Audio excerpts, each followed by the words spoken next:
Hi everyone, welcome back. We've got a brand new story to share with you. So let's begin. My name is Justin. I'm 37 years old, and I've learned that sometimes betrayal doesn't show up in obvious ways. It doesn't always come from suspicious messages, late-night calls, or clues you have to dig for. Sometimes it comes from something as simple and innocent as a doctor asking you a routine question during a normal checkup. That was how I found out the truth. How I learned that my wife had caught several STDs after sleeping with 3 strangers at a wedding. She kept the diagnosis hidden from me for months, pretending everything was fine while our marriage was already falling apart. Hearing that news didn't just break my trust. It made me realize that whatever was left of our relationship wasn't worth saving anymore. The damage was too deep, and the honesty we needed to rebuild anything was gone. I had been married to Zara for 5 years when everything changed. I realized that the emotional distance and coldness in our marriage had been hiding something much darker than the fertility issues and communication problems I thought we were dealing with. We met when I was 30. I worked as a civil engineer for the county, steady government job, good benefits, nothing fancy but reliable. Zara was an office manager at a dental clinic, handling scheduling and paperwork, regular hours, and predictable days. We met through a dating app. When we matched, we started messaging and clicked almost right away. Our first date was supposed to be a quick coffee, but it turned into dinner, and then into a long walk through downtown Sacramento, where we talked for hours. Everything felt divinely ordained, like I'd found the right person at the right time. We became serious within weeks. Exclusive almost immediately. Before long, we were spending nearly every day together. 2.5 years after that first coffee, we got married. It was a beautiful ceremony at a vineyard in wine country, with about 100 guests. Then we settled into married life in a quiet suburban neighborhood. For a while, it truly felt like we were building a life. The first couple of years of our marriage were genuinely good. We both had steady jobs and a comfortable routine. Zara and I fit together easily. Our personalities matched well. We were both calm, easygoing people who preferred routine over chaos. We shared similar beliefs about money, lifestyle, and long-term goals. We both wanted children eventually, and at that time, it felt like we were perfectly aligned about our future. Around the 3rd year of our marriage, we finally decided it was time to start trying for a baby. We had always imagined a family of our own, and by then, we felt financially ready and emotionally prepared. We assumed it would happen naturally and reasonably quickly, but it didn't. Months went by with no success. Then a full year. Then more than a year. Slowly, concern turned into worry. We started wondering if something might be wrong. We went through fertility testing, blood work, scans, all the usual checks. The results weren't devastating, but they weren't encouraging either. There were a few medical factors on both sides that could make conception harder. The doctor advised us to keep trying naturally for a few more months before exploring treatments. That's when the tension between us truly began. Each month became the same painful pattern. A burst of hope followed by disappointment when Zara's period arrived. Sex became scheduled and emotionally heavy. The joy and spontaneity we once had faded under the pressure. The constant sense of failure began to wear us down. Zara took it especially hard. Every month, when she realized she wasn't pregnant, she would retreat into herself. She became quiet, sad, and sometimes even angry, but mostly at herself. She couldn't stop comparing our situation to friends and relatives who were announcing pregnancies left and right. I often found her late at night scrolling through online forums about fertility problems, looking for answers or reassurance. I tried to be supportive, but I often didn't know what to say. My instinct was to stay positive and focus on solutions. But Zara didn't always want solutions. She wanted understanding, comfort, someone to sit with her in the sadness. Sometimes my attempts to stay strong came across as cold or dismissive, even though that wasn't my intention. Our communication started breaking down. We had the same arguments over and over. Should we try fertility treatments? Should we wait? Who was right? Who was wrong? We couldn't find common ground. We were frustrated with the situation, and slowly frustrated with each other. By the 4th year of our marriage, the emotional warmth between us had faded. On the surface, we were still a functioning couple. We paid bills, cleaned the house, went to work, attended birthdays and dinners with friends. But beneath all that, our connection was weakening. We weren't talking openly anymore. We weren't laughing, touching, or sharing the way we used to. Zara seemed more distant every day. She spent much time on her phone. Even when she sat right next to me, she felt far away. She never fully engaged in conversations unless they were practical or necessary. I reacted by turning to work. I took on extra projects, stayed later at the office, and convinced myself I was doing it to provide for our future, even though, deep down, I knew I was avoiding the growing emptiness at home. We became two people living side by side, but not really together, almost like roommates who happened to share a last name. We moved through the routines of marriage, but the emotional and physical connection that once held us together felt thin and distant. Our sex life worsened too. What was already strained because of fertility pressure became almost non-existent. When we did have sex, maybe once or twice a month, it felt like a chore, something we did because we were supposed to, not because we genuinely wanted each other. There was no passion, no closeness, just obligation. Despite all of this, I still loved Zara, or at least I loved the version of her I married, and the future I believed we were supposed to have. I knew our foundation was damaged, but I didn't think it was beyond repair. I honestly believed that if we could get through the fertility struggles, we could reconnect emotionally and rebuild what we'd lost. And through it all, I trusted her completely. Even with the distance, I never once suspected infidelity. I believed our problems were the typical, painful challenges many couples face, not signs of betrayal. In late spring of our 5th year together, Zara was invited to her friend's destination wedding in Arizona. Several of Zara's friends were going. I couldn't go because of work. I had a major project deadline that absolutely couldn't be moved. Zara understood and decided to attend the wedding alone. I actually encouraged her to go. I thought the break might help her mentally, give her space away from the constant pressure of fertility treatments and the heavy atmosphere at home. I hoped she would return feeling lighter, maybe even ready for both of us to start reconnecting. I helped her pack her suitcase and made sure she had everything she needed. I drove her to the airport myself, kissed her goodbye, and told her to enjoy the trip. There was no suspicion on my part, no fear, no doubts. I was simply a supportive husband telling his wife to have a good time with her friends. Zara was gone from Thursday to Sunday. We texted a few times, quick updates about the wedding events, a few photos she sent to the venue, and the bride. Everything felt normal between us. When she came home Sunday evening, I picked her up from the airport.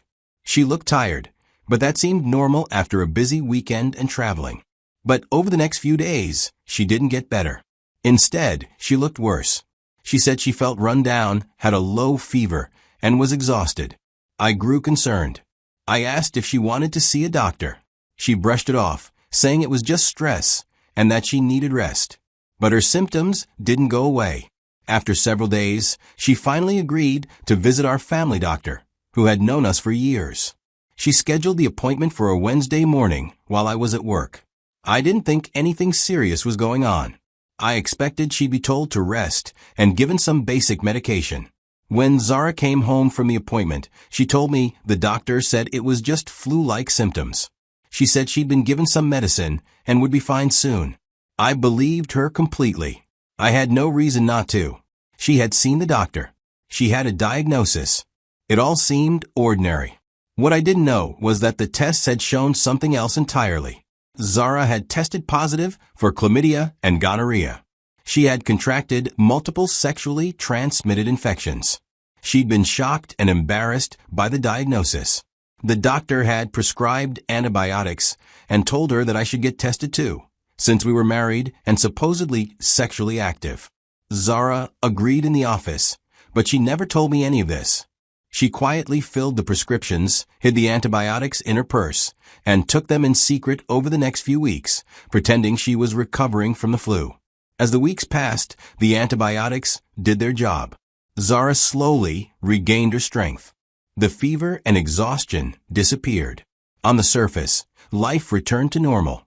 But emotionally, nothing truly changed between us. We were still distant, still disconnected, and still weighed down by the stress of trying to start a family. Months passed. Summer turned to fall. Our marriage drifted into a quiet, dull routine. We weren't happy, but we weren't fighting either. We were existing beside each other, not with each other. In early November, about 5 months after Zara's trip for the wedding, I had my yearly physical exam with our family doctor. It was the same routine checkup I went for every year. The appointment began normally. The doctor asked the standard questions about my health, stress levels, sleep, and lifestyle. She checked my blood pressure, listened to my heart, and made notes on her tablet. We talked about any changes since my last visit, but there really weren't any. While reviewing my records and trying to make small talk, she asked casually, "So, how's Zara doing? Did she finish her treatment successfully?" I stared at the doctor without understanding. Treatment for what? The doctor's smile faded as she paused, choosing her following words carefully. "Maybe you should talk to Zara directly," she said gently. But I pushed. I told her I needed to know what she meant. Zara had never mentioned needing treatment for anything. She'd only said she had flu-like symptoms after the trip, nothing serious. The doctor looked uncomfortable. She was torn between patient confidentiality and my own medical safety. After a long moment, she finally sighed and explained. Zara had tested positive for chlamydia and gonorrhea after returning from her trip. She had received antibiotics and had been told, very clearly, to inform you, her husband, so you could get tested as well. Since you two were married, the doctor said. For a moment, her words didn't sink in. I just stared at her, confused. Chlamydia, gonorrhea, months ago, treated. And somehow, I was supposed to be tested too. Slowly, the meaning hit me. STDs require sexual contact. Sexual contact with someone who wasn't me, because I knew I was negative. That meant Zara had cheated. It must have happened during the wedding weekend. She had come home with those infections. She had put my health at risk. And she had hidden all of it. The doctor saw the shock on my face. She looked genuinely sorry for revealing something so heavy by accident. She repeated that I needed to be tested medically immediately. She said that since Zara had been treated 5 months earlier, and since our sexual contact had decreased, my risk was lower, but still real. I needed to know my status. I walked out of her office in a daze, trying to come to terms with the fact that Zara had cheated. She had gotten multiple STDs and had kept everything secret. She had lied about her doctor's visit, and she had lived with me day after day, pretending nothing had happened. That evening, I drove home feeling numb. I parked in the driveway and stayed there for about 20 minutes, trying to prepare myself for the conversation I was about to start. When I finally went inside, Zara was in the living room. She greeted me the same way she always did, completely unaware. I couldn't pretend everything was normal, but I also couldn't explode or confront her immediately. I needed to keep myself under control. We ate dinner quietly. Zara could tell something was off, but she didn't push. She probably assumed I was having one of my silent days, which had become more common lately. After dinner, while we were clearing the dishes, I asked in a calm voice, "Why didn't you tell me you had an STD?" She froze, a plate in her hand. Her entire body went still. Then she slowly turned toward me with a confused expression. "What are you talking about?" I explained that I'd had my physical earlier, and our doctor had mentioned her treatment. I now know about the chlamydia and gonorrhea diagnosis from 5 months ago. Zara's face changed quickly. She tried to deny it. She said the doctor must have made a mistake. She insisted I misunderstood. But I stayed firm. I told her the doctor had been obvious. There was no misunderstanding. Zara had been diagnosed, treated, and told to say to me. Her denials began to crumble as she started panicking. Eventually, unable to keep the lie going, she broke down and cried. She admitted it happened during her friend's wedding weekend, claimed she got drunk at the reception and ended up in a hotel room, that she barely remembered anything, but she admitted it was a horrible mistake.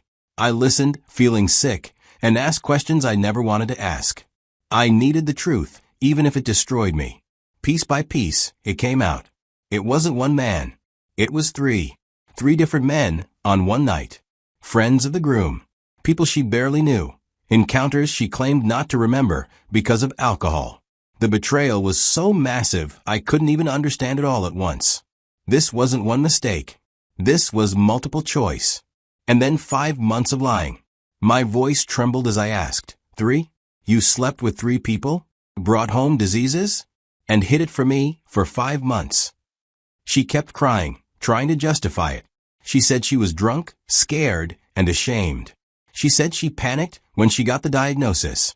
She said she hoped it would all disappear if she handled it quietly. I couldn't listen anymore. I couldn't breathe in the same room. I walked out. No jilling. No throwing things. I just left. I went to the guest bedroom and closed the door. That whole night, I lay awake. It wasn't only the cheating that was hurting me. It was the months of lies that followed. Every day, she'd had a chance to tell the truth. Every day, she chose not to. By the next morning, I had made my decision. The marriage was over. It wasn't only because Zara had cheated. It was because her actions showed me who she truly was. Anyone who could lie so deeply, for so long, wasn't someone I could trust or build a future with. I knew I couldn't stay married to her. I called my workplace and requested a personal day. Then I contacted an attorney and scheduled an emergency consultation for that afternoon. I also called my doctor and arranged for STD testing later in the week. I needed to know my health status as soon as possible.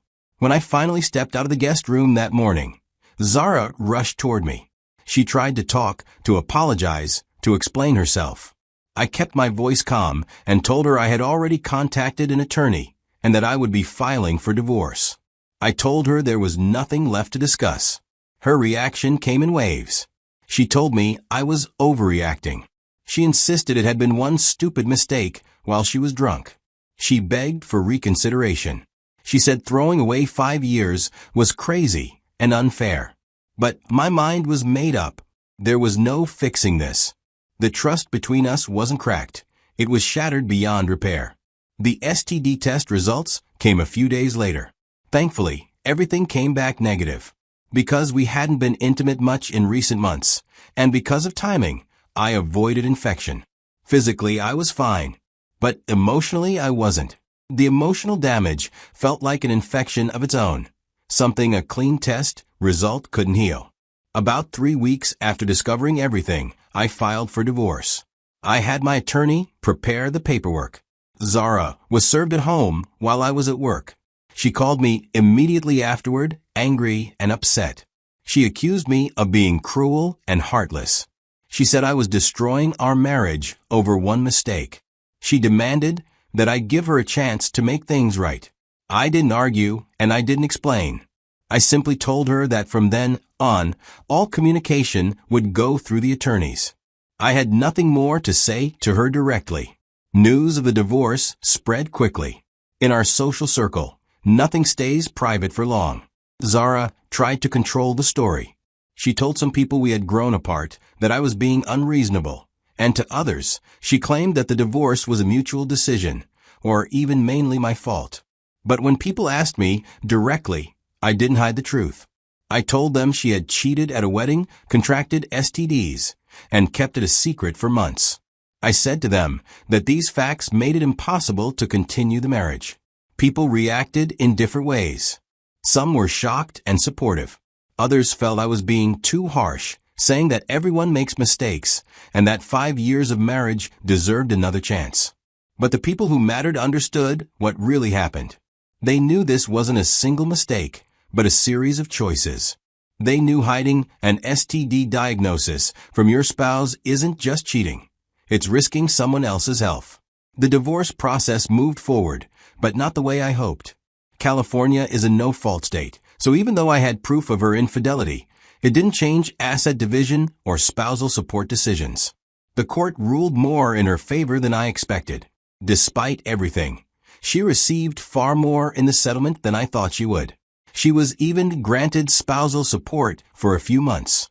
The entire process took around 14 months from the day I filed. California requires a waiting period, and after that, there are more delays due to negotiations and court scheduling. During those months, Zara kept switching between anger and attempts at reconciliation. She sent messages saying she still loved me, asking for counseling, suggesting we could rebuild trust if I just tried. I never replied. I blocked her number early on, communicated only through my attorney, and kept a strict distance. The divorce was finalized in early January, about a year after everything came to light. I signed the final papers, and just like that, the marriage was legally over after 5 long years. I moved into a new 1-bedroom apartment in another part of Sacramento. Now and then, I came across photos of Zara on social media. Mutual friends would tag her in posts. But by then, she felt like someone from another lifetime. Someone I no longer recognized. Someone I no longer needed to. Looking back at everything that happened after the divorce was finalized, I can see things more clearly now. I learned that sometimes the truth comes out in the most unexpected ways. If our doctor hadn't asked that simple, routine question during my physical exam, I might never have known the truth. I might have stayed married to Zara, living in darkness while she kept lying. That accidental discovery, as painful as it was, saved me from continuing in a relationship built on secrets. Most importantly, I learned that not every betrayal can be forgiven. People around me said I should give Zara a second chance. That one drunken mistake shouldn't erase 5 years of marriage. But they didn't understand the whole picture. It wasn't just cheating. It was cheating, disease exposure, and months of lies afterward. That combination made forgiveness impossible, no matter how long we had been together. Now, I'm at peace with how everything unfolded. I know I made the right choice by leaving immediately, even though the divorce set me back financially. Staying would have meant accepting behavior no one should take and sacrificing my own dignity and health. Today, my life is completely different from how it was during my marriage.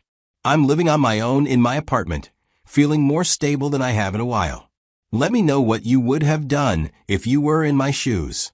And while you're at it, feel free to like and share this with someone who needs to hear it.